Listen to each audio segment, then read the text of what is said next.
Neste estudo, falaremos sobre os conceitos fundamentais para o estudo da história, que nos conduz por uma agradável viagem pelo tempo e por diferentes épocas. Ele será dividido em 3 vídeos. Neste primeiro vídeo, iremos falar sobre o que é história, formas de organização e periodização do tempo e do conhecimento histórico. Já no segundo, vamos dar ênfase para a pré-história. E no terceiro, falaremos da história da humanidade, que se dá teoricamente a partir da escrita. Meu nome é Gleidson e sejam bem-vindos ao canal Cotidiano Filosófico. Hoje, neste vídeo, iremos falar sobre história e pré-histórias. Iremos falar exatamente do tempo, o período de mudança da pré-história para a história. Para acompanhar os 3 vídeos desta aula, se inscreva no canal e ative o sininho das notificações. Sem mais delongas, bora pro vídeo e até mais. A história estuda a trajetória da humanidade pelo tempo, como os seres humanos pensaram, agiram e sentiram nas sociedades em que viveram. É um importante meio para se compreender o processo de formação e transformações das sociedades humanas. O conhecimento compilado pelos historiadores ao investigarem as fontes históricas leva o ser humano à compreensão do passado e do seu tempo, fazendo-o perceber-se como o agente de transformação. Pensar a história, portanto, nos faz olhar para trás e investigar os vestígios que sobreviveram ao tempo e que chegaram até nós como indícios de um passado. Os acervos de vestígios, materiais ou imateriais, representam as fontes do conhecimento e derivam da ação do ser humano que constrói sua realidade social e cultural, de tal maneira que forneçam uma identificação com o coletivo e se identifica como agente de processo histórico. Formas de periodização. Culturas diferentes têm formas diversas de pensar e periodizar o tempo. A cultura representa o aspecto fundamental da vida em sociedade. Segundo Snyder, cultura é um sistema de símbolos e significados. Assim, estudar uma cultura é estudar um código de símbolos partilhados pelos membros de determinada comunidade. Nesse sentido, o tempo pode ser compreendido das mais diversas formas, dependendo da cultura em questão, sendo marcos relevantes de temporalidade expressos por meios de diferentes crenças, tradições e entendimento do mundo. Podemos destacar como exemplo dessa diversidade os judeus, os muçulmanos e os cristãos, que apresentam diferentes formas de marcar o tempo. Para os judeus, os anos passaram a ser contados a partir do que eles acreditam ser a criação de Adão e Eva, aproximadamente 2448 anos antes do chamado Êxodo, ou seja, da saída dos hebreus do Egito sob a liderança de Moisés. Para os muçulmanos, o primeiro ano do calendário corresponde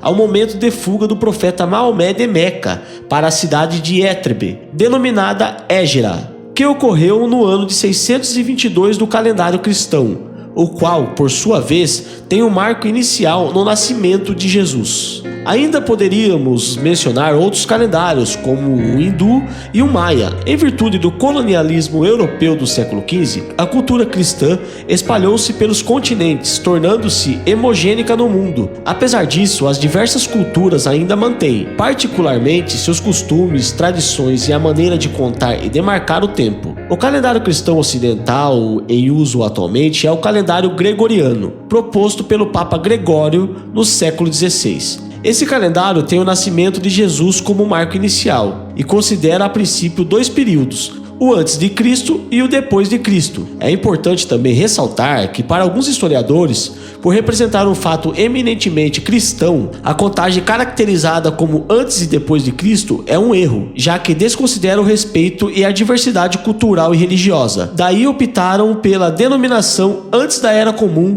e depois da Era Comum. Divisões da história.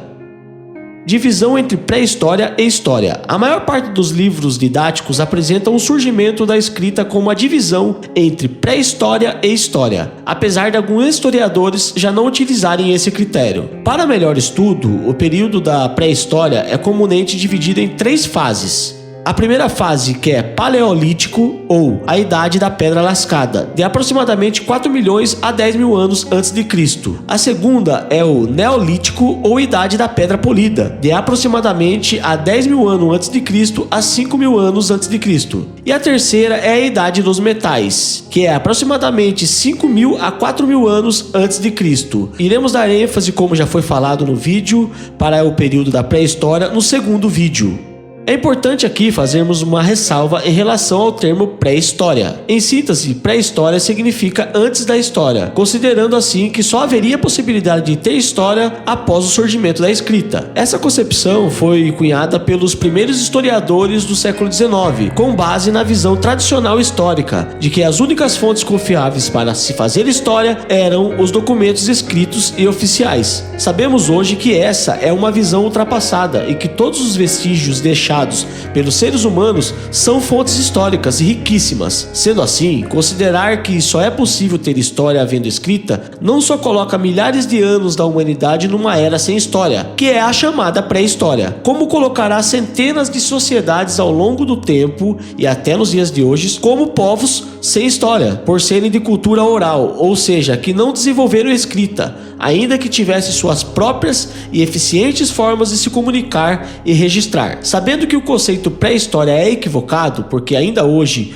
o utilizamos no período da história, provavelmente por uma questão até de conveniência. Pensando nessa periodização tradicional, após o surgimento da escrita, de forma geral, segue-se uma periodização que divide a história em uma linha cronológica de acontecimentos considerados relevantes para o mundo ocidental. Idade Antiga, do aparecimento da escrita, que é 4 mil anos antes de Cristo, a queda do Império Romano do Ocidente em 476 depois de Cristo. Logo em seguida vem a Idade Média, que da queda do Império Romano ao domínio de Constantinopla pelos turcos otomanos em 1453. A Idade Moderna, do domínio de Constantinopla pelos turcos otomanos à Revolução Francesa em 1789. A última, a Idade Contemporânea, da Revolução Francesa até os dias de hoje. Essa divisão quadripartite da história de origem francesa, apesar de ainda bastante utilizada, é considerada uma visão eurocêntrica, com apenas acontecimentos europeus como marcos divisórios